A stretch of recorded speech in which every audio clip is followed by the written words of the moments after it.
разлика и в класите на двамата пилоти. Драган Благоев е просто любител, той дори не се състезава в група Б. Николай Йовчев е лидер в днешния ден.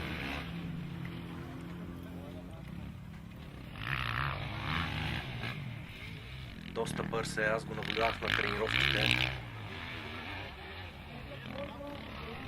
Да, от всички представили се до тук, като че ли той и Николай Куманов ще бъдат претендентите в днешния ден.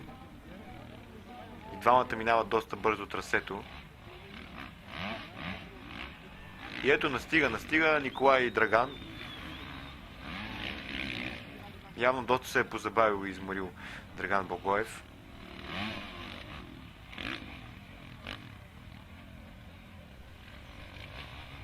Ще видим ли борба, ще затвори ли Николай Йовчев Драган с цяла обиколка. Все пак не е длъжен Драган да го пропусне, той може да се бори за позицията. И ето атака от вътрешната страна на Николай, но ето завъртя се. Не можа да го изпревари, Драган се държи. Чест прави на Драган Благоев, не го пропуска. Да, но ето атака отново на рулетката. Успя Драган да си върне позицията и то на рулетката. Явно дава всичко от себе си.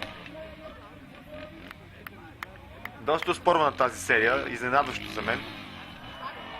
Ой, отново грешка на Драган, падане на тройния скок. Имаше ли контакт между двамата? Не се видяло. Не можах и аз да видя, доста бързо стана ситуацията. Вече 100% убедително Николай остава на трасето първи. Дано всичко да е наред с Драган Благоев. Любопитно за мен е как Драган успя да изпревари Николай Йовчев на рулетката. Ето го още лежи на земята, явно се контузил. Има някакви проблеми. Нека да изчакаме да видим. Червен флаг. Организаторите прекратяват тази серия. Дано да е добре Драган.